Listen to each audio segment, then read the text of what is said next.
مجيد. قال الله تبارك وتعالى في كلامه المجيد: أعوذ بالله من الشيطان الرجيم. بسم الله الرحيم. ألف لام ميم.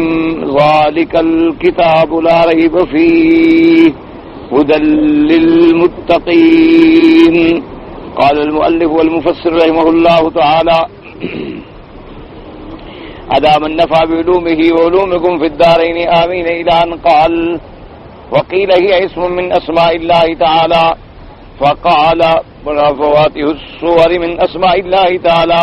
وقذا قال سالم بن عبد الله واسماعیل بن عبد الرحمن الصدی الکبیر. بعض علماء نے یہ بھی فرمایا ہے کہ الف لام میم یا سورتوں کے اول میں جو حروف مقطعات ہیں یہ اللہ کے ناموں میں سے نام ہیں، یعنی الف سے اللہ ہو گیا، اسی طریقے سے ہا سے حنان ہو گیا، میم سے مجید ہو گیا، یا ہا سے الحمید ہو گیا. تو بعض علماء نے یہ بھی فرمایا، اور بعض نے فرمایا یہ فواتح الصور ہیں، یعنی صورتوں کی ابتدا ہے لیکن اللہ کے اسماء کے ساتھ ہے. وَكَذَلِكَ قَالَ سَالِمُ بْنُ وَقَالَ شُعْبَةُ الصُّدَيِّ وَالْغَنِيُّ أَنَّ ابْنَ عَبَّاسٍ رضي الله تعالى عنه قال: الف لام میم اسم من اسماء اللہ العظم. انہوں نے فرمایا کہ الف لام میم جو ہے یہ اللہ کے اسم اعظم ہے.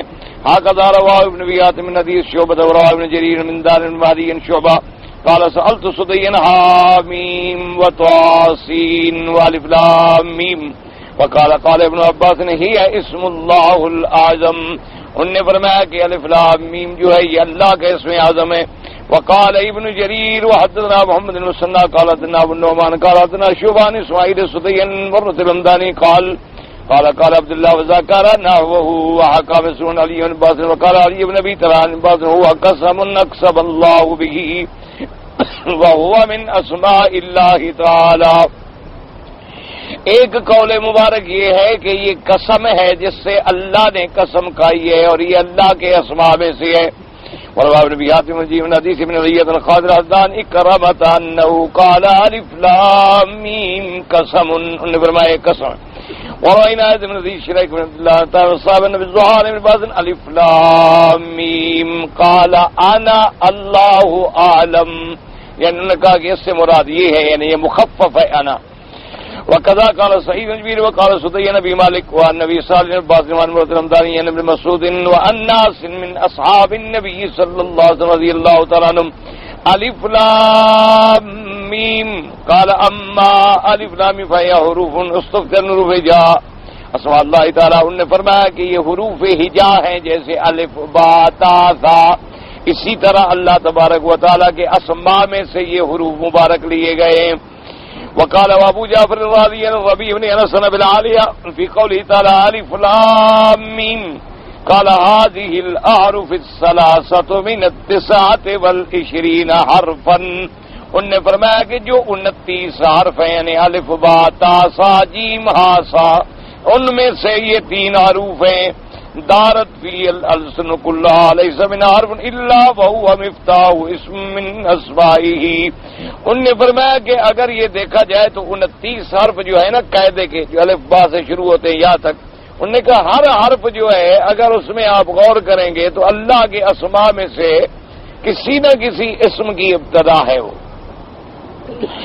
وَلَيْسَ مِنْ حَرْفٍ إِلَّا وَهُوَ مِنْ آلَائِهِ. یا تو حروف کی ابتدا جو ہے اللہ کے اسماء سے یا اللہ کی نعمتوں سے، یعنی اللہ نے جتنی نعمتیں ہم پر فرمائی ہیں اسی طرح ان کا ذکر بھی اسی میں آ جاتا ہے. وَآلَائِهِ وَبِالْآلَائِهِ، اور اس کی وہ نعمتیں اور وہ روشن چیزیں جو اللہ پاک نے اتاری ہیں. وَلَيْسَ مِنْ حَرْفٍ إِلَّا وَهُوَ فِي مُدَّةِ أَقْوَامٍ وَآجَالِهِمْ. انہوں نے فرمایا کہ کوئی ایسا حرف نہیں ہے بلکہ اس کا یعنی ایک اللہ پاک نے مدت بیان کی ہے بعض قوموں کی اللہ نے اسی میں اشارہ کیا ہے کہ ان کا فلاں قوم اتنا مدت ہوگی، فلاں قوم اتنا مدت ہوگی، ان کے آجال یہ ہوں گے. تو یہ حروف کنایات ہیں، ان کے اندر اللہ تبارک و تعالی نے قوموں کی مدتیں اور راز جو ہیں وہ چھپا دیے کہ قوم عاد مثلا کتنا زندہ رہے گی، تو ان حروف میں سے ایک حرف لیں گے، اس کے عدد نکالیں گے تو اس کا سن نکل آئے گا. بعض علماء نے اس کو یوں بھی فرمایا. وقال عیسیٰ مریم علیہ السلام وعجب وقال اعجب انهم يظنون باسمائه ويعيشون في رزقه فكيف يكفرون به. انہوں نے کہا تعجب کی بات ہے، جیسے عیسیٰ ابن مریم علیہ السلام نے فرمایا کہ اللہ تبارک و تعالیٰ کے ناموں پر بھی آدمی یقین رکھے اور اللہ تبارک و تعالیٰ کے رزق اور نعمتوں میں آدمی زندہ ہو، لیکن کتنی تعجب کی بات ہے کہ پھر اللہ کے ساتھ کفر بھی کرے. فالالف مفتاح اللہ، انہوں نے فرمایا الف جو ہے یہ مفتاح ہے اللہ کا، واللام مفتاح اسمہ لطیف، اور آپ نے فرمایا لام جو ہے اللہ کا نام ہے لطیف، اس کا مفتاح پہلا حرف جو ہے وہ لام ہے.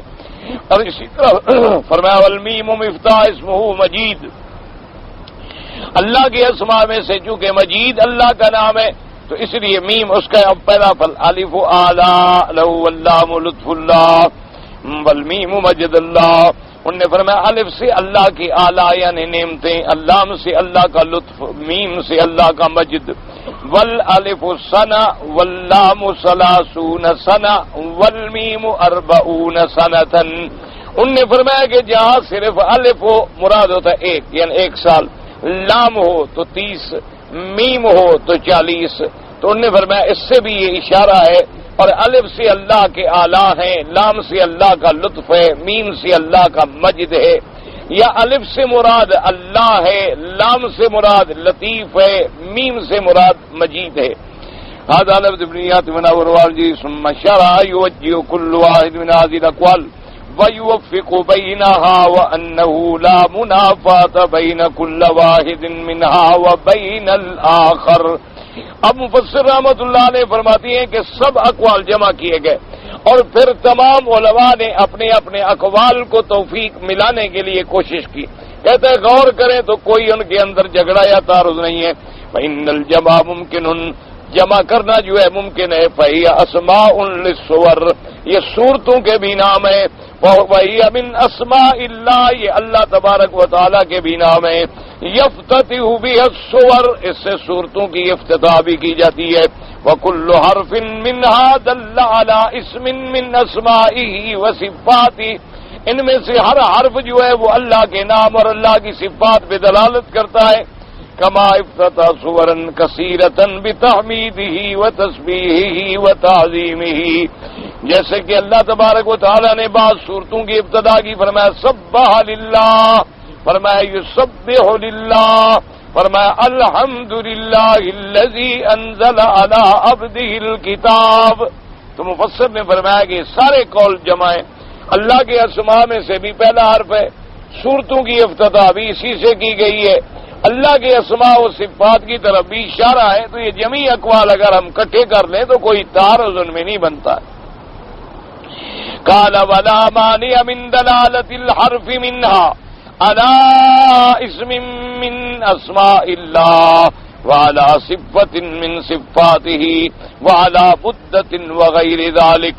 اب مفسر فرماتا ہے اگر پہلا حرف مثلا اللہ کی طرف اشارہ کر رہا ہے تو کوئی حرج نہیں، یا کوئی ایسا حرف آ رہا ہے جیسے ہاں ہے حنان، اس کی صفات کی طرف اشارہ کر رہا ہے، اور را جو ہے رحمان کی طرف اشارہ کر رہی، ہاں جو ہے حنان کی طرف اشارہ کری، تو کوئی ایسی بات نہیں ہے اس میں.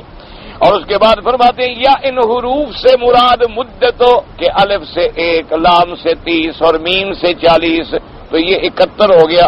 تو اسی طرح اشارہ ہو جن جن صورتوں میں، اور ان صورتوں میں پھر جن جن قوموں کے احوال ہیں ان قوموں کی مدتوں کے، فلاں قوم 100 سال رہی، فلاں قوم 200 سال رہی، فلاں قوم 400 سال رہی، فلاں قوم 1000 سال رہی.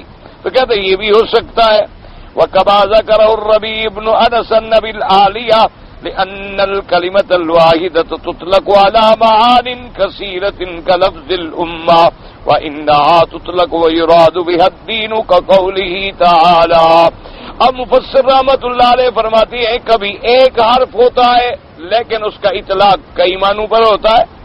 جیسے لفظ امہ ایک لفظ ہے لیکن قرآن میں آتا ہے انا وجدنا آباءنا علی امۃ، تو وہاں امت بمانے دین ہے، امت بمانے طریقہ ہے.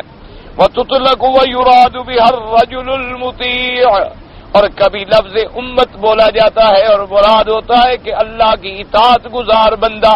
جیسے اللہ نے فرمایا ان ابراہیم کان امۃ قانتا للہ حنیفا ولم یک من المشرکین، تحقیق ابراہیم جو ہے امتن یعنی ایک ایسا اطاعت کرنے والا بندہ تھا، اللہ کا مطیع تھا، اور تمام غیروں سے رخ موڑ کے اللہ کی طرف جانے والا تھا، اور اللہ کے ساتھ جس نے کبھی شرک نہیں کی۔ تو اس لیے ایک لفظ کا اطلاق کئی معنوں پہ ہوتا ہے، جیسے لفظ عین ہے، عین عربی کا لفظ ہے تو اس سے معنی آنکھ بھی ہے، اور عین کا معنی وہ چشمہ بھی ہے جو نہر جاری ہوتی ہے، اس کو بھی عین کہتے ہیں۔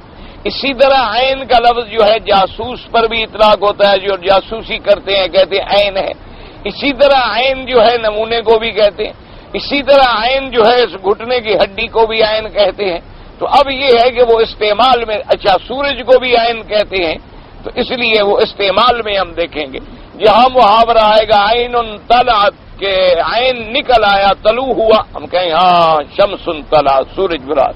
اگر کہیں محاورے میں آئے گا عین انکسرت بھی عین ٹوٹ گئی تو کہیں ہاں بھی وہ گھٹنے کی ہڈی مراد ہے وہ ٹوٹ گئی۔ کہیں ہوگا عین جرت کہ بھی عین جو ہے چل پڑی، ہم کہاں وہ نہر مراد ہے بھی وہ چشمہ جو تھا وہ بہہ پڑا۔ کہیں گے عین ابصرت آنکھ نے دیکھا، ہم کہیں گے یہ آنکھ مراد ہے۔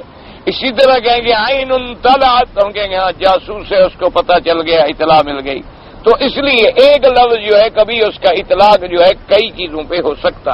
تو الف لام میم، اب حرف تو ایک ہے نا الف، اس سے مراد اللہ بھی ہو سکتا ہے، اس سے مراد ابتدائے صور بھی ہو سکتی ہے، اس سے مراد ایک سال بھی ہو سکتا ہے، اس سے مراد اللہ کی اعلیٰ یعنی اللہ کی نعمتوں کی طرف بھی اشارہ ہو سکتا ہے۔ اس لیے انہوں نے فرمایا ایک لفظ جو ہے کئی معنوں میں بھی استعمال ہو سکتا ہے، اور یہ اقوال جمع کیے جا سکتے ہیں۔ وَتُطْلَقُ وَيُرَادُ بِهَا الْجَمَاعَةُ، اچھا امت کا لفظ جو ہے اس سے مراد جماعت بھی ہے۔ وَجَدَ عَلَيْهِ أُمَّةً مِّنَ النَّاسِ يَسْقُونَ، جب موسیٰ علیہ السلام پہنچے کنویں پہ دیکھا کہ ایک بہت بڑی جماعت ہے بکریوں کو پانی پلا رہی ہے۔ وَقَوْلُهُ تَعَالَى وَلَقَدْ بَعَثْنَا فِي كُلِّ أُمَّةٍ رَسُولًا، اللہ نے فرمایا کہ تحقیق ہم نے بھیجا ہر امت میں ہر قوم میں ایک پیغمبر۔ وَتُطْلَقُ وَيُرَادُ بِهَا الْحِينُ مِنَ الدَّهْرِ، اچھا کبھی امت کا لفظ بولا جاتا ہے مراد ہوتا ہے وقت، زمانہ، ایک مدت۔ وَقَالَ الَّذِي نَجَا مِنْهَا وَادَّكَرَ بَعْدَ أُمَّةٍ، اور وہ جس کو نجات مل گئی تھی پھانسی سے اور سزا سے، تو وَادَّكَرَ بَعْدَ أُمَّةٍ، بڑی مدت کے بعد اس کو یاد آیا کہ مجھے یوسف علیہ السلام نے پیغام دیا تھا، تو وہاں لفظ امت ہے اور مراد ہے بڑی مدت کے بعد۔ تو ایک لفظ کئی معنوں میں استعمال ہو رہا ہے قرآن پاک کے اندر بھی۔ ای بعد حین علی اصح القولین، یعنی بڑی مدت کے بعد اس کو بات یاد آئی۔ هذا آخر كلام موجه لكن هذا ليس كما ذكر ابو العالیہ، فإن ابا العالیہ زعم ان الحرف دل على هذا وعلى هذا وعلى هذا معا، ولفظة الأمة وما أشبه من الألفاظ المشتركة بالاصطلاح إنما دل في القرآن في كل موطن على معنى واحد دل عليه سياق الكلام، فأما عمله ولا مجموع محامله إذا أمكن ومسألة مختلف فيها بين علماء الأصول ليس هذا موضوع البحث فيها۔ اب مفسر کہتا ہے کہ کلام خلاصہ ان کا یہ نکلا کہ ایک حرف سے کئی چیزیں مراد ہو سکتی ہیں، لیکن انہوں نے فرمایا کہ ابو العالیہ کی بات اور ہے، وہ فرماتے ہیں کہ بھی ایک ہے مجموعہ حرف عین، مجموعہ ہے نا عین یا نون پھر عین بنے گا نا، امہ الف میم ہا امہ بنے گا، تو وہاں تو ایک مجموعہ حرف ہے اور یہاں تو بحث ہو رہی ہے ایک حرف سے الف لام میم۔ تو فرمایا یہ علیحدہ مسئلہ ہے، وہ علیحدہ مسئلہ ہے۔ ابو العالیہ نے فرمایا کہ یہ بات نہیں بنتی ہے، کیونکہ مجموعی حرف کا کسی چند معنوں میں استعمال ہونا وہ علیحدہ چیز ہے، وہ تو ایک لفظ جامع کلمہ ہے، امہ امتن ایک کلمہ ہے، لیکن یہاں تو بحث ہو رہی ہے حرف میں، یہاں کسی جملے یا کلمے میں تو بحث ہی نہیں ہو رہی۔ لیکن وہ مفسر کہتا ہے بہرحال یہ بڑی دقیق بات ہے اور یہ موضع تفسیر کا مقام ہی نہیں ہوتا کہ ہم اس بحث میں پڑھیں کہ کیا بھائی مجموع کا حمل ایک پہ ہے یا اصولیین کے نزدیک یا نہیں ہے۔ ثم ان لفظة الامة تدل على كل من معانيها في سياق الكلام، وہ کہتے ہیں امت کا لفظ جو دلالت کر رہا ہے تو ہم سیاق کلام دیکھیں گے کہ سیاق کلام پہلے جو آ رہی ہے اس سے کیا مراد ہے۔ بدلالة الوظيفة. أما دلالة الحرف الواحد على اسم يمكن أن يدل على اسم آخر من غير أن يكون أحدهما أولى من الآخر بالتقدير والإضمار بوزن ولا بغیر فاضا مما لا يفهم الا بتوقيف. اب مفسر کہتا ہے کہ یہاں تو ایک کلمہ ہے لیکن ایک حرف کا کسی خاص کے لیے استعمال، پھر ایک اچھا لفظ لکھا ہے الف، اب ایک جگہ تو ہم کہیں اللہ مراد ہے، دوسری جگہ ہم کہیں نہیں اس سے مراد جو ہے سورت الف لام میم سجدہ مراد ہے، تیسری جگہ ہم کہیں نہیں اس سے مراد جو ہے سال مراد ہے، تو کہتے اس کے لیے ہمارے پاس دلیل کون سی ہوگی؟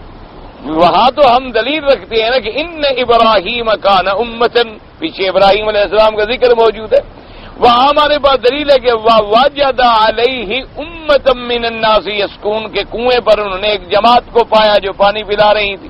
تو یہاں ہمارے پاس کون سا قرینہ ہوگا کہ یہاں ہم یہ معنی مراد لیں اور یہاں ہم یہ معنی مراد لیں اور یہاں ہم یہ معنی مراد لیں؟ اور اس کے بعد جناب فرماتے ہیں المسألۃ مختلف فیہا فلیس فیہا اجماع حتی یحکم بہ، کہتا ہے مسئلہ مختلف فی ہے، کوئی جماع نہیں ہے اس میں. ومان شدو من الشواہد علی صیغۃ اطلاق الحرف الواحد لا بقیۃ الکلمۃ فإن فی السیاق ما يدل على ما حذف بخلاف هذا كما قال الشاعر. اب مفسر رحمۃ اللہ علیہ فرماتے ہیں کہ بعض لوگوں نے اپنے اس دعوے کو ثابت کرنے کے لیے عرب کے شعراء سے بھی حجت پکڑی ہے، لیکن کہہ رہے وہ بھی غور کرو وہاں بھی تو سیاق دلالت کر رہے ہیں نا کہ یہ معنی ہے. جیسے کہ شاعر نے کہا قلنا کفی لنا فقالت قافن لا تحسبی انا نسینا الیجاف. ہم نے کہا کفی ٹھہرو، قرآن نے کہا قاف ٹھہر گئی میں، تو وہاں تو یعنی سیاق میں ہم نے کہا ٹھہرو تو اس نے جواب میں کہا کافن، یعنی شاعر نے اپنی محبوبہ سے کہا کہ کفی ٹھہرو تو اس نے کہا کافن میں ٹھہر گئی. وقفت مال الظلیم آل کیف لا یا منکر ان جلدہ اذا یا فکر ان یقول اذا یفعل کذا وکذا فاکتفا بالیا یعنی فاذا یا یعنی فاذا یفعل کذا وکذا بالخیر خیرات وان شرا فا ولا اريد الشر الا انت یقول ان شرا فشرا ولا اريد الشر الا انت شاء. تو وہاں کا تا یعنی اگر تم برائی چاہتے ہو تو پھر میں بھی برائی کروں گا. فاکتفا بالفاء والتمن قبضن بقیت یا ولكن هذا ظاہر سیاق کلام اللہ عالم. فصل کہتے ہیں یہ تو سیاق الکلام سے واضح ہے، وہاں سیاق الکلام ہی نہیں ہے نا، وہاں تو سورت کی ابتدا میں آ گیا الف لام میم، پہلے تو کوئی کلام ہے ہی نہیں، تو ہم کیا اشارہ اس سے لے سکتے ہیں؟ بہرحال مفسر رحمۃ اللہ علیہ نے تمام اقوال نقل فرما دیے. قال القرطبي والذي من آن على قتل مسلم بشطر كلمة قال سفيان هو أن يقول في اقتل وقال ابو قصير يعني قال فواتح السور كلها. جیسے کہ قرطبی نے ایک حدیث پاک سے بھی استدلال کیا، حضور پاک نے فرمایا کہ من آن على قتل مسلم بشطر كلمة، اگر کسی بندے نے کسی مسلمان کے قتل کرنے میں مدد کی لیکن آدھے کلمے کے ساتھ، یعنی وہ بھی قاتل ٹھہرا جائے گا قیامت میں. یعنی اس نے کہنا تو تھا نا اقتل، اس کو قتل کر دیا، اک اشارہ کیا ابھی اقتل، تو آدھا کلمہ چاہے اس کے منہ سے نکلا ہے لیکن اللہ تو جانتے ہیں وہ اس میں پکڑا جائے گا اور قیامت میں اس کو قاتل شمار کیا جائے گا. اور وہ خصیب کہتی ہیں کہ یہ فواتح السور ہیں، بھئی بس انہی سے صورتوں کی افتتاح کی گئی ہے. قاف و صاد ہا میم طا سین میم الف لام را وغیرہ ذالک ہجا موضوع نے کہا یہ حرف حروف ہجا جو ہیں اسی لیے.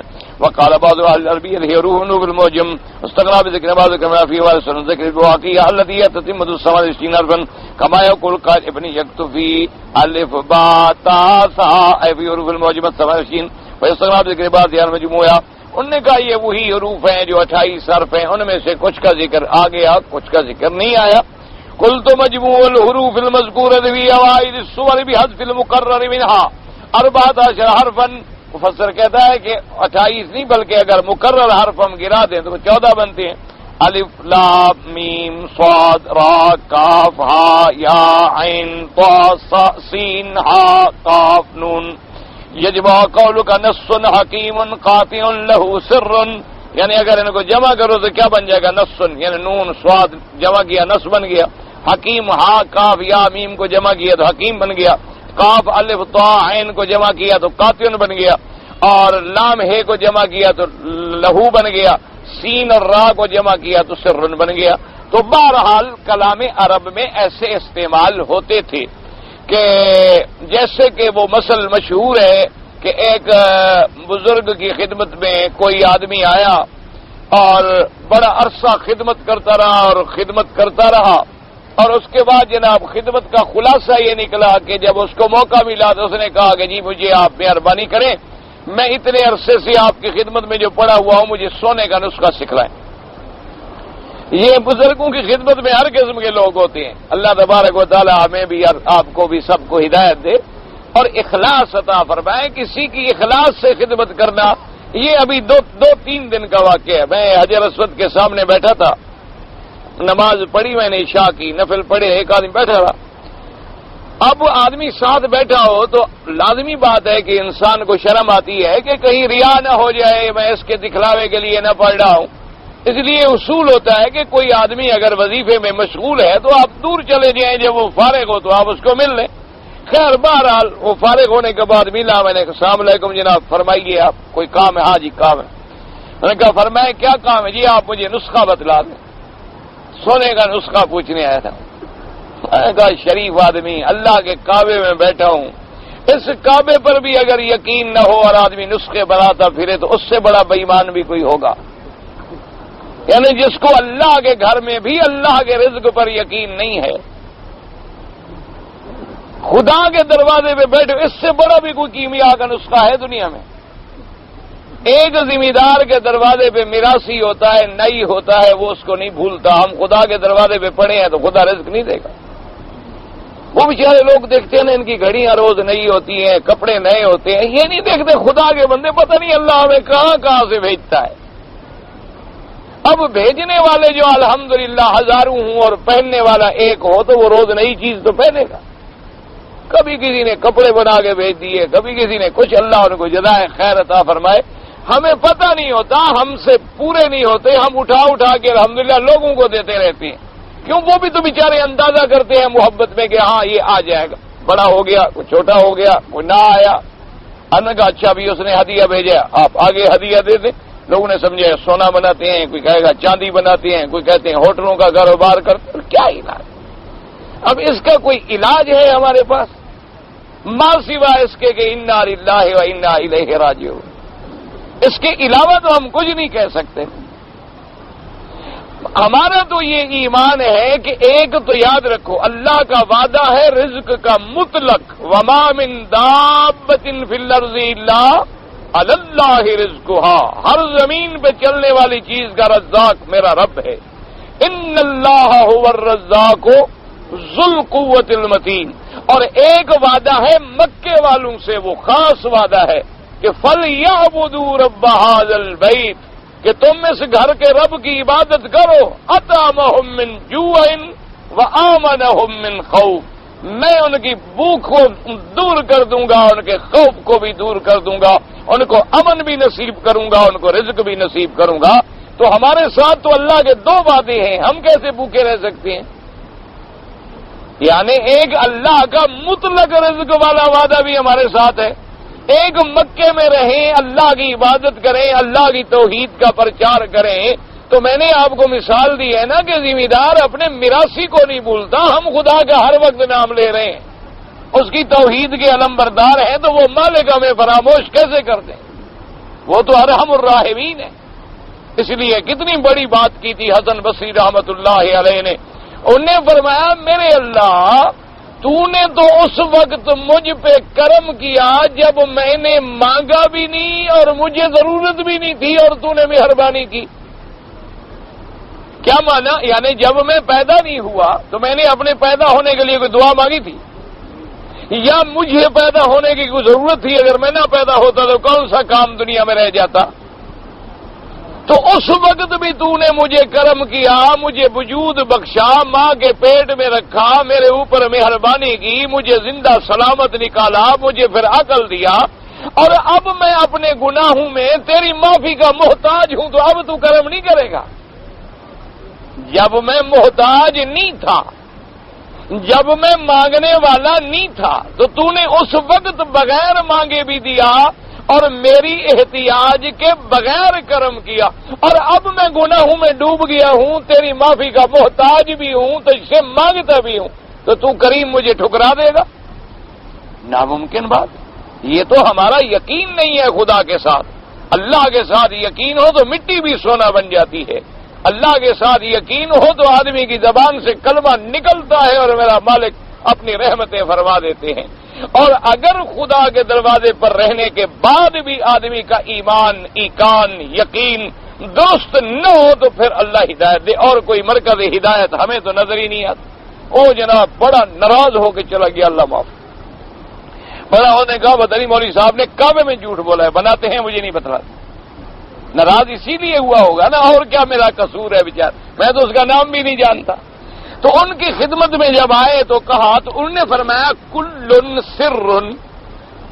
کہنے کا مقصد یہ تھا کہ جیسے ہے نا نص حکیم قاطع، تو بعض ان 14 حروف کو جمع کیا گیا حروف معجمات کو، تو حروف معجمات جو غیر متکرر ہیں، یعنی ایک تو متکرر آ جاتے ہیں سین شین تا سا جیم ہا یا ہا خا دال زا را زا، نہ ان کو متکرر کو نکال دے تو باقی 14 بچیں گے۔ متکرر لے آئے تو 28 بن جائیں گے، اور بعض علماء نے فرمایا 29، چونکہ جو 2 یا لکھیں گے 29 بن جائیں گے، 1 لکھیں گے 28 بن جائیں گے۔ تو انہوں نے فرمایا کل سر۔ انہوں نے فرمایا کہ بھائی کیا بات ہے؟ انہوں نے کہا دیکھو دنیا میں 4 علم ہیں، ایک کیمیا ہے، ایک لیمیا ہے، ایک ریمیا ہے، ایک سیمیا ہے۔ لوگ تو صرف کیمیا کے پیچھے بھاگتے پھر رہے ہیں نا سونا بنانے کے لیے، اور علم تو اس سے بہت بڑے ہیں۔ یہ سونا بنانا تو معمولی سی بات ہے، چیز ہی کوئی نہیں ہوتی ہے۔ تو کیمیا، سیمیا، لیمیا، ریمیا، یہ 4 علم ہیں، ان کو جمع کرو تو کیا بنے گا؟ کل سر۔ کاف سے کیمیا، لام سے لیمیا، سین سے سیمیا، رے سے ریمیا۔ تو مانا یہ ہوگا کہ یہ سب راز ہیں اللہ کے، اللہ جب چاہتے ہیں کسی پہ کھول دیتے ہیں، نہ چاہیں تو نہ کھولو۔ اللہ نے چاہا تو خضر پہ کھول دیا، اور نہیں چاہا تو موسیٰ علیہ السلام پہ بھی نہیں کھولا۔ حالانکہ موسیٰ علیہ السلام رسول ہیں، اور خضر علیہ السلام کی نبوت میں بھی اختلاف ہے کہ کیا وہ نبی بھی تھے یا نبی نہیں تھے، لیکن موسیٰ علیہ السلام کی رسالت میں تو کوئی جھگڑا ہی نہیں ہے۔ تو اللہ نے بعض علوم کو خضر پہ کھول دیا، لیکن موسیٰ علیہ السلام پہ نہیں کھولا۔ بعض علوم کو اللہ نے سلیمان علیہ السلام پہ کھول دیا، اور داؤد علیہ السلام پہ نہیں کھولا۔ تو اس لیے یہ اللہ کے راز ہوتے ہیں، یہ اسرار ہوتے ہیں۔ تو اس لیے بعض علماء نے فرمایا کہ بہرحال ان حروف کے اندر اللہ کی حکمتیں ہیں۔ وہی نصف الحروف عدد والمذکور منها اشرف من المتروک، اور جو زیادہ بیان کیے ذالک من صنعت التصریف، یعنی یہ فن صرف کا قاعدہ ہے۔ قال الزمخشری بعض الالفاظ مستمناسا والناس الحروف هي من المحموسہ، یعنی بعض ان میں محموسہ ہیں، بعض مجہورہ ہیں، من الرخوہ والشدیدہ، بعض رخوہ کہلاتے ہیں، بعض شدیدہ کہلاتے ہیں، بعض مطبقہ کہلاتے ہیں، بعض مفتوحہ کہلاتے ہیں، بعض مستعلیہ کہلاتے ہیں، بعض منخفضہ کہلاتے ہیں، بعض قلقلہ کہلاتے ہیں۔ وقت سرا مفصل مقال سبحان الذی دقت فی کل شیء، ایک وقت نے کہا کہ کیا کمال ہے میرے رب قدیر کا جس کی حکمتیں اتنی دقیق ہیں۔ وہذه الاجناس المحدودۃ مقصورۃ بالمذکور منها وقد الامتن وضم الشیء وجلہ ينزل منزل كله، اس لیے جو زیادہ اشرف ہوتے ہیں ان کو ذکر کر دیا جاتا ہے۔ ومنها هنا لخذ بعض في هذا المقام کلاما وقال لا شك ان هذه الحرف لم ينزل سبحانه وتعالى عبثا ولا سدى۔ انہوں نے کہا کہ اللہ نے یہ قرآن میں جو حرف اتارے ہیں الف لام میم، یہ تو ناممکن ہے نعوذ باللہ کہ اللہ نے بے فائدہ کوئی کلام اتارا ہو۔ ومن قال من الجہلۃ ان فی القرآن ما هو تعبدنا معنى له بالکلیہ وقد اخطا خطا کبیرا فتعین ان لها معنى فی نفس الامر۔ انہوں نے کہا ہم یہ نہیں کہہ سکتے کہ اس کا معنی بھی کوئی نہ ہو، فائدہ بھی کوئی نہ ہو، اس کا مطلب بھی کوئی نہ ہو، کہ اللہ کا کلام بے فائدہ کیسے ہو سکتا ہے؟ اس لیے اس نے تو خطا کی جو کہتے ہیں کہ بعض چیزیں ایسی ہیں جن کو ہم عبادتاً تو مانتے ہیں لیکن ان کا معنی کوئی نہیں ہوتا، نہ یہ خطا ہے، اللہ کے ہر معنی میں کچھ ہے۔ فَإِن صَحَّ لَنَا فِيهَا عَنِ الْمَعْصُومِ شَيْءٌ قُلْنَا بِهِ وَإِلَّا وَقَفْنَا حَيْثُ وَقَفْنَا۔ ہاں مفسر کہتا ہے قاعدہ یہ ہے کہ اگر ہمیں معصوم یعنی حضرت محمد مصطفیٰ، معصوم تو آپ کی ذات ہے نا، اگر حضور سے کسی حرف کا ترجمہ مل گیا تو ہم کہیں گے، نہیں ملے گا تو ہم چپ کر جائیں گے، لیکن یہ نہیں کہ اس کا معنی ہے ہی نہیں، اللہ کے ہاتھ اس کے کوئی راز ہے نہیں۔ آمنا بہ کل من عند ربنا، ہمارا ایمان ہے کہ سب ہمارے رب کا کلام ہے. وَإِنْ كَتَبَ وَلَمْ يَجْمَعْ الْعُلَمَاءُ فِي شَيْءٍ أَيًّا مَا يَخْتَلِفُ وَمَنْ زَارُ بَعْضَ أَقْوَالِ الدِّينِ فَعَلَيْهِ اتِّبَاعُ وَاللَّهُ الْوَقْتُ الطَّاهِرُ فِي هَذَا الْمَقَامِ.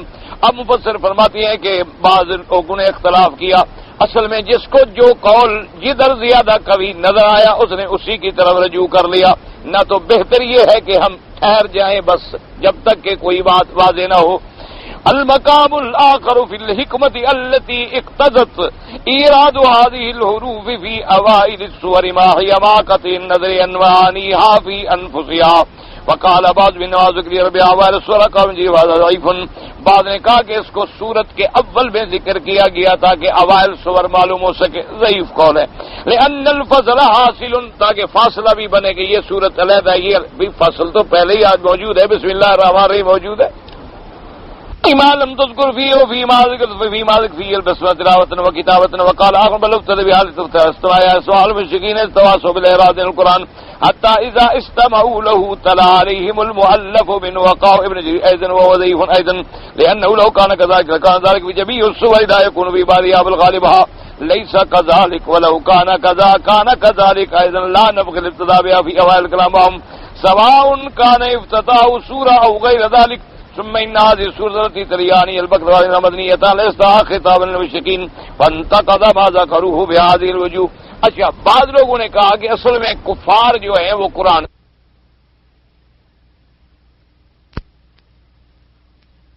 اتنی صورتوں کے اندر کیوں ہوتے، اس لیے مفسر نے فرمایا کہ ابن جریر نے یہ قول نقل کیا ہے لیکن یہ قول بھی ضعیف ہے. وقال آخرون بل إنما ذكر التحذير في أوائل السورة التي ذكر فيها بيان إعجاز القرآن وأن الخلق عاجزون عن معارضته بمثله. هذا معنى مركب من هذه السورة المقطعة التي يخاطبون بها. وقد هذا المدن هذه تسين وبر جمع المحققين وعقل كذبين الفراء وقتنا على وقال الزمخشري في كشاره والنصر هو تم نصر. وإليه دار الشيخ الإمام العلامة أبو العباس ابن تیمیہ رحمہ اللہ وشیخنا الحجاج المزی وقاولی ابن تیمیہ رحمہ اللہ تعالی. بعض علماء نے فرمایا کہ اصل میں اللہ پاک نے بعض صورتوں کے اول میں یہ حروف رکھ دیے کہ کاف یا عین صاد. اللہ نے فرمایا یہ تو حروف ہے نا جو تم روز کہنے میں پڑھتے ہو، لے آؤ مقابلے پر بنا کے. تو تم تو ایک مفرد عرض کا بھی مقابلہ نہیں کر سکتے کہ جو ہے کہ قرآن کے مقابلے پہ صورتیں بناؤ گے. تو لہذا اللہ نے اپنے کلام کا اعجاز ظاہر کیا. تو مفسر فرماتے ہیں اسی بات کو بہت سارے لوگوں نے ترجیح دی ہے. شیخ الاسلام ابن تیمیہ رحمہ اللہ نے بھی اسی قول کو لیا ہے. انہوں نے فرمایا اللہ نے اپنے کلام کا اعجاز ظاہر فرمایا کہ تم میرا کلام جملہ ہو تو مقابلہ نہیں کر سکتے، علیحدہ علیحدہ میں حرف اتاروں تب بھی مقابلہ نہیں کر سکتے. ورنہ تو یہی حروف ہیں جو رات دن تم زبان میں استعمال کرتے ہو، تو تم بھی دو حروف سے کوئی علیحدہ چیز بنا کے لے آؤ سامنے. تو امام حجاج مزی نے اسی کو ہے قال الزمخشري ولم تذكر الله مجموعا قبل الكلام ما كرر يكون ابلغ بالتحدي والتمكين كما كررت قصص كثيره وكررت تحديد الصريح في اماكن قال جاء من على حرف واحد كقوله تبارك وتعالى. زمخشری نے کہا اسی لیے ولم ترد سارے حروف اللہ نے اکٹھے نہیں لکھ دیے قرآن کے اول میں، بلکہ کہیں 3 آئے، کہیں 2 آئے، کہیں 1 آیا مختلف صورتوں کے اندر، تاکہ جب صورت اترے کافروں کو چیلنج کرے کہ آؤ مقابلہ کرو، آؤ مقابلہ کرو، ہمارے مقابلے پر بنا کے لے آؤ کلام. اس لیے فرمایا کہ قولی صاد نون قاف وہاں 1 ہے اور کہیں 2 حرف ہیں ہا میم اور کہیں 3 ہے الف لام میم، کہیں 4 ہیں الف لام میم صاد، کہ کہیں 5 ہیں کاف ہا یا عین صاد حامیم عین سین قاف 5 آگے. لأن أسراري وكلام الله من الكلمات ما حرف ولا حرف صاد ولا حرف ولا خمس أكثر من ذلك. کیونکہ ان لوگوں کا جو کلام ہے اس میں بھی یا کبھی 1 حرف یا 2 یا 3 یا 4 یا 5. تو اللہ نے فرمایا ہم نے بھی تو انہی سے اپنا کلام بھیجا ہے نا، کرو مقابلہ. قلت ولهذا كل سورة افتتحت بالحروف فلا بد أن يذكر فيها الانتصار للقرآن وبيان إعجازه وعظمته، وهذا معلوم بالاستقراء وهو الواقع في 29 سورة. خدا کی قدرت یہ ہے کہ 29 صورتوں کے اندر ہے.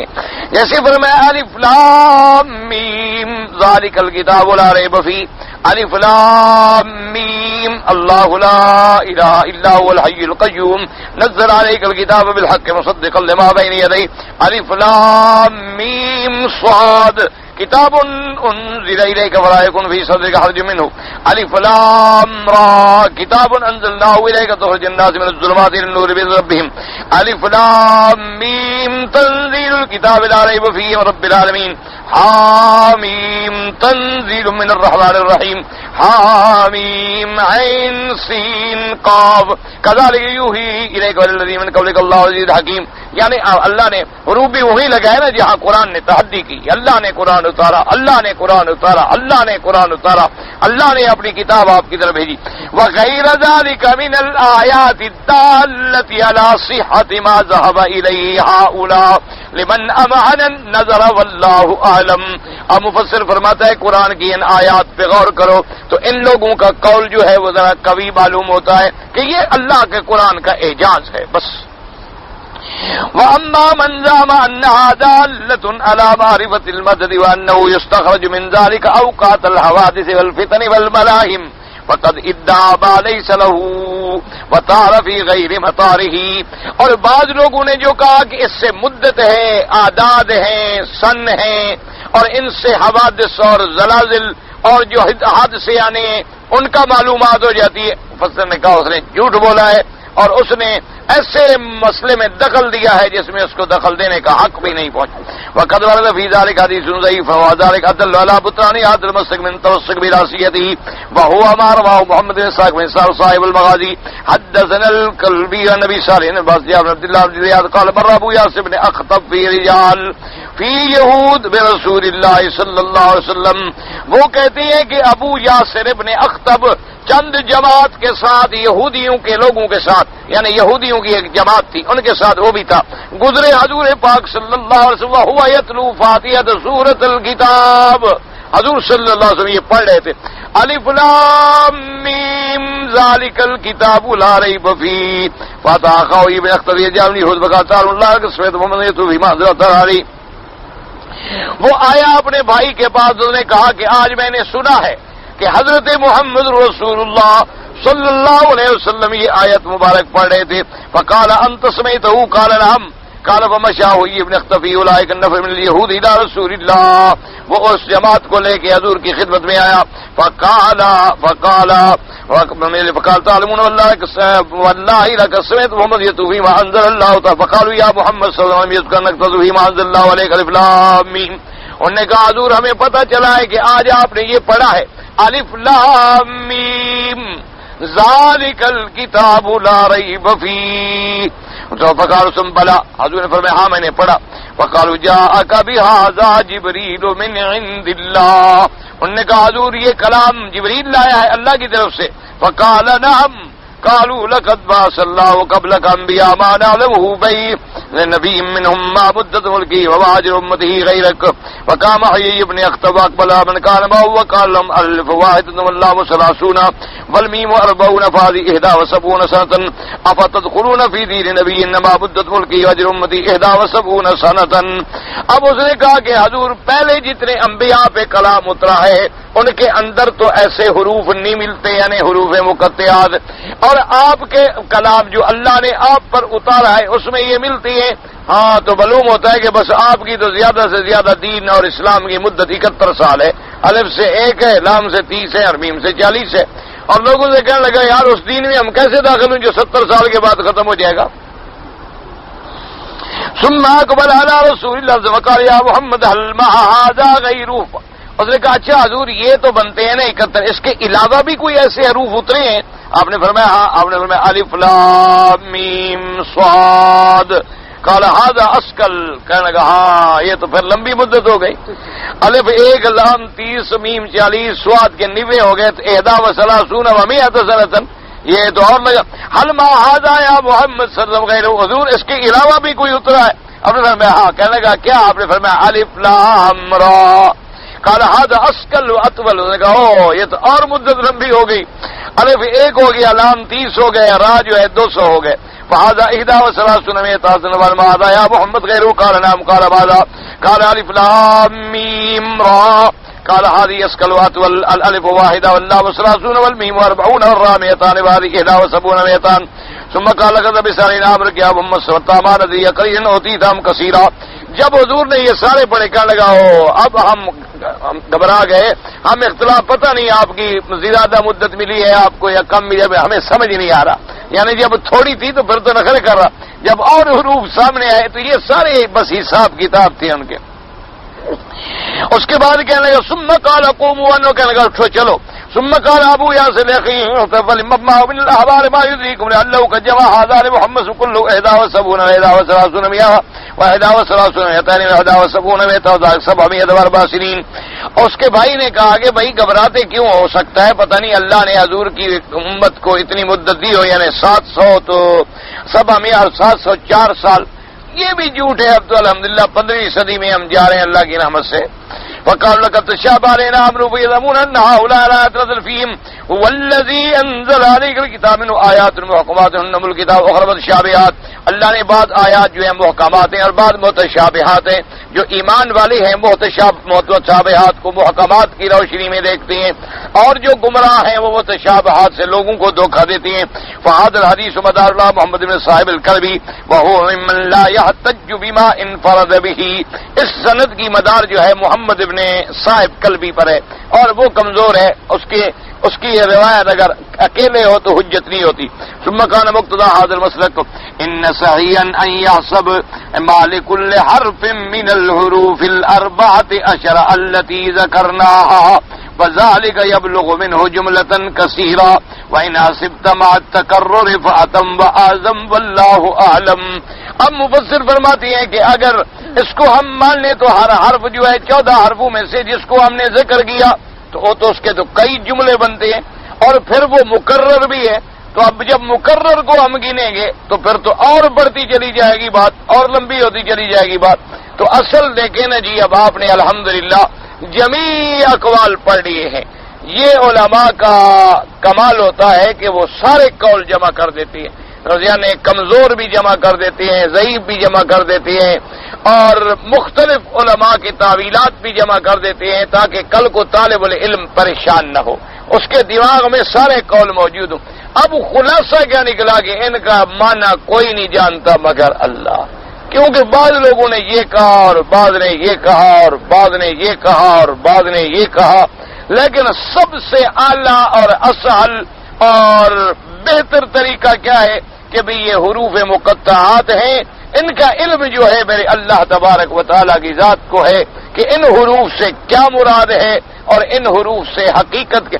ہاں یہ حروف لازماً ان کا معنی ہے, لازماً ان کے اندر حکمتیں ہیں, لازماً ان کے اندر اسرار ہیں, لیکن اللہ تبارک و تعالیٰ نے اب آگے 2 قول ہیں کہ اللہ نے اپنے پاک پیغمبر کو علم عطا فرمایا, یعنی آپ کو تو بتلا دیا کہ ان کا مقصد یہ ہے, لیکن آگے امت کو تبلیغ کرنے کا حکم نہیں دیا. اور بعض علماء فرماتی ہیں کہ اللہ نے اپنے پاک پیغمبر کو بھی نہیں بتلایا بلکہ ان کے لیے بھی ایک راز رکھا تاکہ حضور پاک کا بھی ان چیزوں پر ایمان ہو جائے جو غیب کہلاتی ہیں, تاکہ حضور صلی اللہ علیہ وسلم کا ہر چیز کھول دی گئی اور کچھ چیزیں جو ہیں اللہ نے نہیں کھولی. جیسے اللہ نے قصص میں فرمایا کہ نحن نقص علیک احسن القصص بما اوحینا الیک ھذا القرآن. اللہ نے فرمایا ہم آپ کو بہترین قصہ بیان کرتے ہیں یوسف علیہ السلام کا, وَإِن كُنتَ مِن قَبْلِهِ لَمِنَ الْغَافِلِينَ. اور ایک مقام میں فرمایا اللہ تبارک و تعالیٰ نے کہ بہت سارے انبیاء ایسے ہیں من لم نقصص علیک, جن کا ہم نے آپ پر ذکر بھی نہیں کیا. تو بعض انبیاء کا اللہ نے ذکر فرما دیا, بعض انبیاء کا اللہ نے ذکر نہیں فرمایا, بعض چیزوں کا اللہ نے علم عطا فرما دیا. تو بہرحال ان حروف پر بھی ہمارا ایمان ہے, یہ اللہ کا کلام ہے اور اللہ کا اسرار ہے, اور اللہ تبارک و تعالی ہی اس کے معانی اور حکمتوں کو جانتے ہیں. واللہ تعالی عالم وعلمہ اتم. چلو شکر ہے آپ کا سبق تو پورا ہوا بھائی. اب اتنی تفسیر چھوڑ دیں تو پھر طالب بھی تو ناراض ہوتے ہیں نا. ہم تو روز تقریر شروع کر دیں تو یہ بیچارے جو پڑھنے والے ہیں یہ کہاں جائیں. انشاءاللہ آج ان کا حق پورا ہو گیا, پھر دیکھا جائے. اللہ توفیق دیں, محروم نہ فرمائے. بھائی کوئی سوال پوچھنے کا مقصد، اب ایک شخص کسی کے ہاں کام کرتا ہو، دوسرا اس پہ شک کرتا ہو، گزارش یہ ہے کہ اب وضاحت ہونی چاہیے. یعنی نعوذ باللہ تم کسی کے پاس کام کر رہے اور ایک آدمی کو تمہارا کردار پر شک ہے، تو اس لیے حضور کا فرمان ہے کہ اتقوا عن مواقع التہم. حضور کا حکم ہے کہ اگر کسی گلی میں تہمت لگنے کا خدشہ بھی ہو تو گلی چھوڑ دو. یعنی تمہارا کوئی گناہ نہیں ہے، تمہارا دامن صاف ہے، لیکن ایک تہمت لگنے کا خوف تو ہے نا، یا بلا وجہ موقع ملتا ہے، تو ایسی چیزوں سے بچنے کا حکم ہے. اگر تمہارے سوال کا یہی مقصد ہے تو یہی جواب ہے، اور کوئی مقصد ہے تو مجھے اللہ کو پتا ہے. مدینہ شریف میں ایک مسجد ہے، مسجد قبلہ. مسجد قبلہ تو کوئی نہیں ہے، قبلہ تین تو البتہ ہے، قبلہ تو کوئی مسجد ہی نہیں ہے. اللہ کے بندے، یہی بڑی مشکل ہے نا، ہمارے لوگ خود اپنی طرف سے بڑے گھڑتے ہیں کس سے. اصل میں وہ مسجد قبلہ تین ہے، قبلہ نہیں. کیا مانا کہ حضور پاک صلی اللہ علیہ وسلم پہلے جب مکے میں رہتے تھے تب بھی نماز پڑھتے تھے مسجد اقصی کی طرف، اور جب میرے آقا مدینے پاک تشریف لے گئے تب بھی نماز پڑھتے تھے مسجد اقصی کی طرف. تو 17 مہینے کے بعد اللہ نے حکم دیا کہ فول وجہ کا شطر المسجد الحرام، اب مسجد اقصی کے بجائے تم اپنے اللہ کے کعبے ابراہیمی کی طرف رخ کرو. سمجھ آ گئی یہ بات؟ تو اس مسجد میں نمازیں ہر مسجد میں مسجد اقصی کی طرف پڑھی جاتی تھی. تو وہاں صحابہ کی ایک جماعت نماز پڑھ رہی تھی، تو ایک صحابی گزرے تو انہوں نے کہا کہ میں ابھی سن کے آ رہا ہوں قبلہ تبدیل ہو گیا، قبلہ بدل گیا، قبلہ بدل گیا، اب مسجد اقصی نہیں ہے، اب قبلہ ابراہیمی ہے. تو صحابہ نماز میں کھڑے کھڑے قبلے کی طرف بدل گئے کہ اللہ کا حکم جب آ گیا ہے تو ہم اس قبلے کے بجائے اب اپنے کعبہ ابراہیمی کی طرف. تو گویا اس مسجد میں ایک ہی وقت میں دونوں قبلوں کی طرف نماز پڑھی گئی. یعنی نماز پڑھ رہے تھے ایک قبلے کی طرف، حکم ملا تو دوسرے قبلے کی طرف ہو گیا، تو لہذا دو قبلوں والی مسجد بن گئی. اس وجہ سے اس کا نام ہے قبلتین. سمجھ آ گئی یہ بات؟ اور کوئی مسجد قبلہ نہیں ہے. لوگ ہمارے خود بڑی مسجدیں بناتے ہیں، کرے کیا آدمی؟ ان کو بھی موقع ملے نا جی. قبر بنانے میں اور مسجد بنانے میں مسلمان بڑا تیز ہے. قبر نہ بھی ہو نا جی، آپ یہ تجربہ کریں، کسی آپ ٹیلے پہ کپڑا ڈال دیں، بس انشاءاللہ سال کے بعد منت منوتیاں شروع. شرط لگا لیں آپ تجربہ. کیوں مسلمان کو نعوذ باللہ نعوذ باللہ ثم نعوذ باللہ؟ اصل میں وجہ کیا ہے؟ وجہ یہ ہے کہ ایک اسلام سے دوری، دوسرا صدیوں تک انگریزوں کی غلامی، تیسرا صدیوں تک ہندو کے ساتھ ہمارا ربط، ان کی تہذیب کا اثر جو ہے وہ مسلمانوں کے اندر گھر کر گیا. اللہ تبارک و تعالیٰ معاف فرمائے. یعنی آپ میں کعبہ شریف میں بیٹھا ہوں، آپ کسی مسلمان کی شادی کو دیکھیں جو ہمارے دیہاتوں میں ہوتی ہیں، ان شادیوں کو جا کے دیکھیں اور ہندو کی شادی کو دیکھیں، کوئی آپ کو فرق نظر نہیں آئے.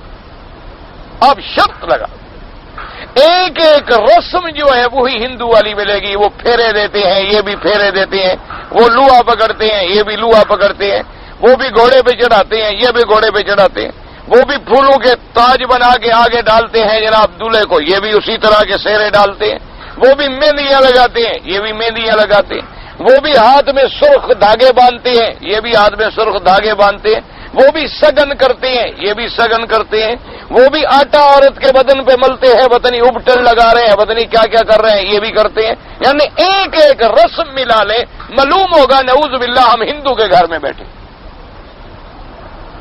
شرط لگا لیں. کیا یہ جہیز جو ہمارے ہاں ہے کہ کوئی لڑکا اگر پڑھا لکھا ہو تو وہ لڑکی والوں سے مطالبہ کرتا ہے کہ ہم تمہاری لڑکی تب قبول کریں گے، یہ بتلاؤ کہ جہیز میں کیا ساتھ لائے گی. یہ کون سے اسلام کی رسم ہے؟ سورۃ البقرہ میں ہے یا آل عمران میں ہے؟ حضور پاک نے کتنا حکم فرمایا. آپ نے مردوں کو بھی حکم دیا. آپ نے فرمایا کہ عورت 3 وجہ سے شادی کی جاتی ہے. فرمایا کیا؟ فرمایا بمالہا و جمالہا و بدینہا. آپ نے فرمایا 3 چیزیں ہوتی ہیں. یا تو عورت کو آدمی شادی کیوں کرتا ہے؟ اس کے جمال کو دیکھ کر کے بڑی خوبصورت. یا آدمی شادی کرتا ہے اس کی جائیداد کو دیکھ کر کے بڑی مال والی لڑکی ہے.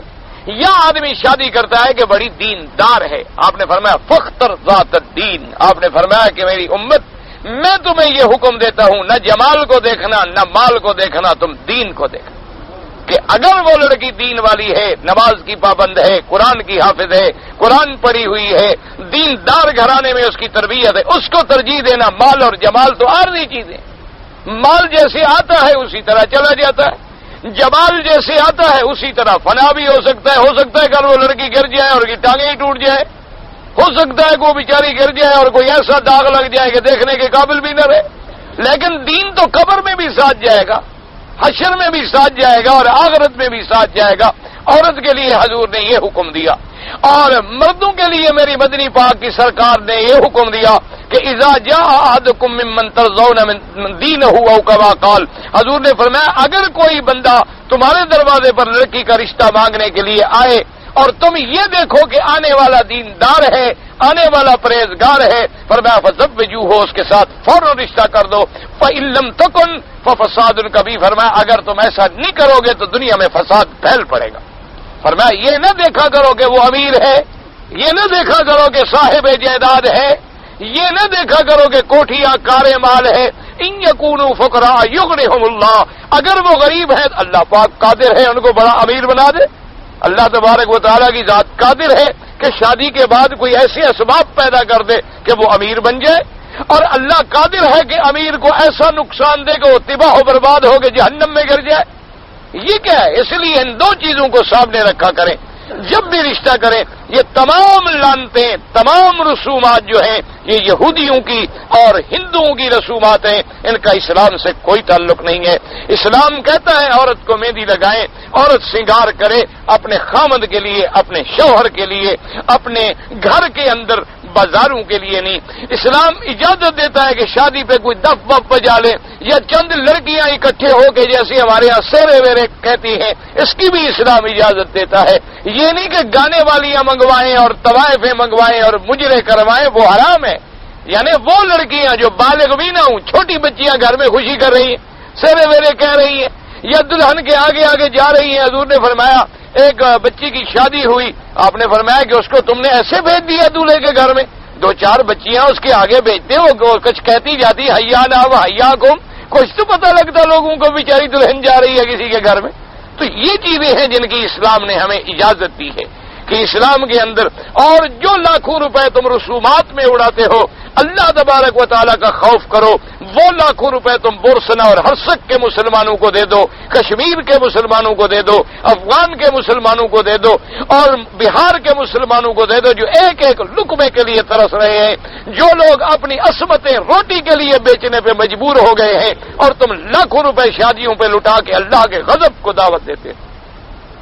یہ کیا ہے؟ سارے رسومات ہیں اور سارے کفریہ عادات ہیں، ہندوانہ چیزیں ہیں، بس ہمارے گھروں میں آ گئی ہیں۔ اور جناب پھر یہ منگنی ہے، یہ مہندی ہے، یہ فلان شگن ہے، یہ فلان شگن کیا ہے؟ یہ تو سارا ہندو کی تہذیب ہے۔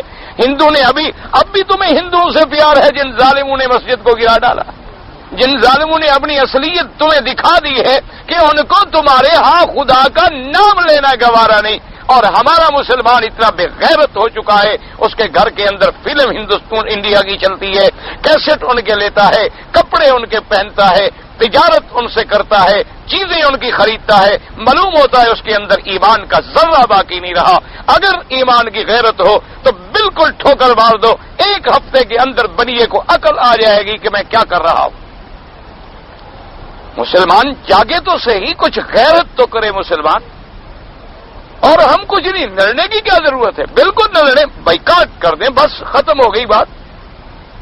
ہر چیز اس کی چھوڑ دیں، پڑی رہے، سڑتی رہے، بکے نہیں۔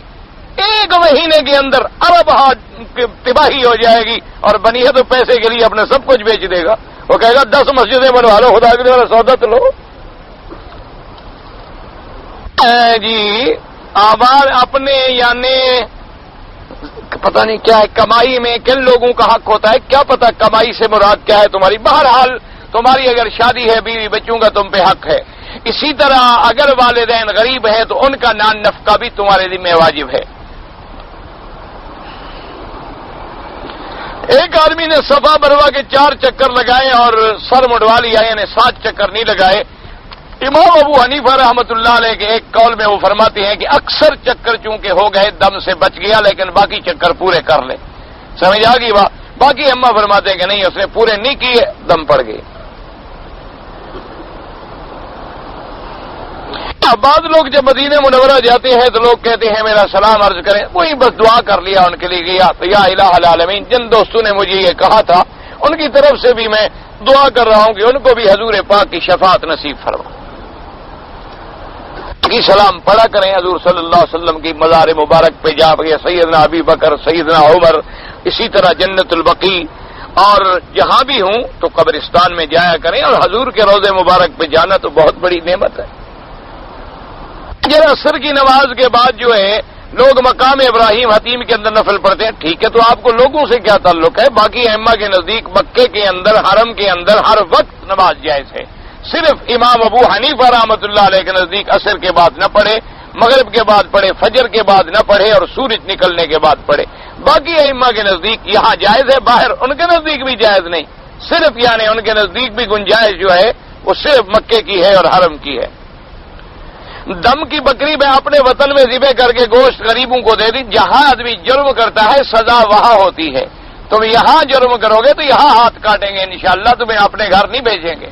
تو جرم تو نے چونکہ تم نے یہاں کیا ہے تو بکری دم کی بھی حرم کے غریبوں کو دینی ہے.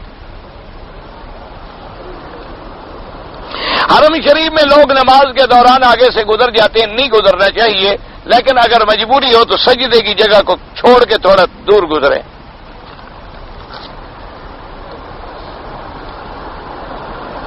ایک والدہ کا انتقال ہو گیا اور روزہ باقی ہے. پہلی چیز تو یہ ہے اللہ پاک معاف فرما دے. موت آ گئی، خدا مغفرت کر دے. بعض علماء نے لکھا ہے احناف کے نزدیک کے فدیہ ادا کر دے ایک روزے کا، یعنی جیسے صدقہ فطر ہے آج کل کے حساب سے. ان کے نزدیک تو 2 سیر گندم بنتی ہے، اور یا چاول یا گندم جو بھی دیکھ لیں. اور آج کل علماء فرماتے ہیں 3 کلو کے حساب سے. معذور تھی، بس اللہ پاک معاف فرمائے، جب بیچاری کچھ سن ہی نہیں سکتی تھی. ایک آدمی نے خواب لکھا ہے، کسی خواب والے آدمی سے پوچھو، مجھے خود اپنے خوابوں کا بھی پتہ نہیں لگتا. ایک آدمی نے مجھے کہا ہے کہ اللہ پاک کے ہاتھ، قدم، ساق ہے. بالکل قرآن میں نہیں ہے. بل یداہ مبسوطتان، اللہ کے دونوں ہاتھ کھلے ہوئے ہیں. اسی طرح قرآن میں نہیں ہے یوم یکشف عن ساق، جس دن اللہ تبارک و تعالی اپنی پنڈلی سے کپڑا ہٹائیں گے.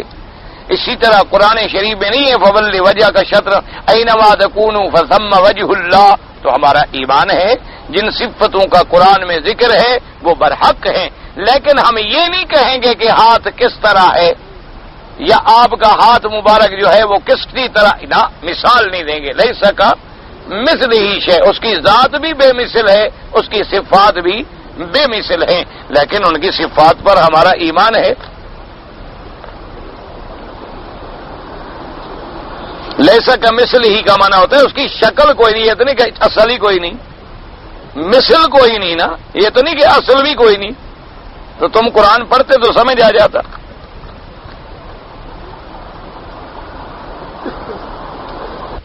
ہمارے دائیں بائیں جو فرشتے ہیں بالکل ہیں. اللہ نے قرآن میں لکھا ہے کہ کرامن کاتبین یعلمون ما تفعلون.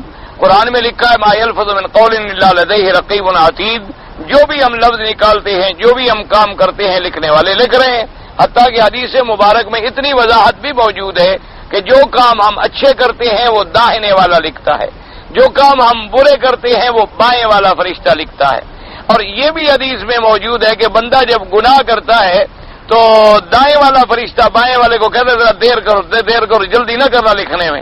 وہ کہتے ہیں گناہ تو اس نے کر لیا، کہتے پتہ نہیں توبہ بھی کر لے، شاید تو تھوڑی مہلت تو دے دو اس بندے کو، پتہ نہیں توبہ کر لے، توبہ بھی لکھ دو، اللہ معاف کر دے. تو اس لیے بہرحال ہمارا ایمان ہے. باقی یہ ہے کہ فرشتے دیکھیں نا جی، فرشتوں میں اتنی طاقت ہے کہ وہ لوط علیہ السلام کی بستیوں کو بھی اٹھا لے. فرشتوں میں اتنی طاقت اور قوت، اور اتنے لطیف ہیں کہ ہمیں نظر بھی نہ آئے. تو اللہ کے حال. ایک انسانوں کا بنا ہوا سیٹلائٹ ہوتا ہے، سیارہ ہے، تمہیں نظر آتا ہے؟ نہیں آتا. ٹیلی فون پہ رابطے تمہارے کرا رہا ہے، سارے سسٹم اسی سے چل رہے ہیں. تو ہمیں نظر ایک بندہ اتنی خفیہ چیز بنا سکتا ہے، تو جو قادر ہے بندوں کو بنانے والا وہ نہیں بنا سکتا، وہ فرشتوں کی ڈیوٹی نہیں لگا سکتا۔ یہ کون سی کوئی مشکل بات ہے کہ جی وہ کہاں ہوتے ہیں اور کیسے ہوتے ہیں؟ میں نے دیکھے ہیں فرشتے کو تو کسی نے نہیں دیکھا اور نہ دیکھ سکتے۔ اگر نیل پالش لگی ہوئی ہو تو عورت کا وضو ہو سکتا ہے؟ بالکل نہیں ہو سکتا، نہ غسل ہو سکتا ہے، کیونکہ قاعدہ ہے کہ اب نیل پالش کی اوپر تہ بیٹھ جاتی ہے اور پانی اندر نہیں جاتا۔ جب پانی اندر نہیں جائے گا نہ غسل ہوگا نہ وضو ہوگا۔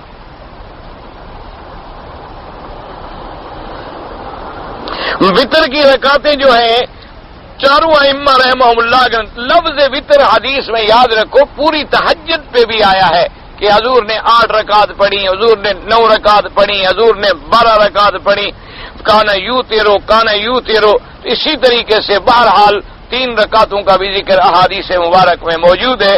جو 3 رکعتیں ملا کے پڑھتے ہیں وہ بھی حدیث میں موجود ہے، کیونکہ ایک حدیث مبارک میں آیا حضور نے فرمایا کہ وطر ایسے ہے جیسے مغرب کی نماز ہے، تو مغرب کی نماز کی 3 رکعتیں ہم ملا کے پڑھتے ہیں۔ تو جب ایک مثال بھی دے دی حضور نے، اور اسی طرح 1 رکعت پڑھنا بھی حدیث مبارک میں ثابت ہے، لہذا کسی سے جھگڑا نہیں کیا کرو اور نہ اعتراض کیا کرو۔ یہ اعلیٰ اولا کے مسئلے ہیں، جھگڑے والے مسئلے ہی نہیں ہیں۔ عمرے کے بعد اگر میں دوسرا عمرہ کروں تو جائز ہے، کوئی منع نہیں، جتنے عمرے کرو نفلی عبادت ہے، لیکن مکے میں رہتے ہوئے طواف میں زیادہ ثواب ہے عمرے کرنے سے، تم طواف زیادہ کیا کرو۔ بدعتی امام کے پیچھے نماز پڑھنا جائز ہے؟ بالکل نہ جائز ہے۔ اگر آپ کو یقین ہے کہ وہ بدعت کرتا ہے، اگر آپ کو یقین ہے کہ وہ 11ویاں کرتا ہے اور اس کرتا ہے، میلے لگواتا ہے، اسی طریقے سے اور چیزیں بدعات کی کرتا ہے، جیسے اذان سے پہلے صلاۃ والسلام شروع کر دیتے ہیں اور چیزیں، تو حضور نے فرمایا من وکر صاحب بدعت، جو آدمی کسی بدعتی آدمی کی عزت کرے اس نے اللہ کے دین کو گرا دیا ہے۔ تو اس کی عزت کرنے کی بھی ہمیں اجازت نہیں چاہیے جائے کہ امام بنا کے ہم پیچھے کھڑے ہو جائیں۔ یرد اللہ بھی خیرا یفقہہ، ہاں ٹھیک ہے، حدیث ہے کہ جس کو اللہ جس کے بارے میں بھلائی چاہتے ہیں اس کو دین کی سمجھ عطا فرماتے ہیں۔ امام کے پیچھے فاتحہ پڑھنی چاہیے، حنفی نہ پڑھیں، شافعی جو ہے پڑھا کریں، حنبلی جو ہے 3 رکعت جب امام زور سے پڑھ رہا ہو تو نہ پڑھا کریں، اور جب امام خاموش ہو تو وہ پڑھ لیا کریں، کوئی اختلافی مسئلہ نہیں، سب کے اقوال حدیث کے مطابق ہیں، اور اللہ سب کی نمازیں قبول و منظور فرمائے، اللہ کسی کو اپنے دروازے سے محروم نہ فرمائے، اور اللہ مسلمانوں کو اختلاف افتراق سے دور فرمائے، سب کو اتحاد اتفاق محبت اور پیار نصیب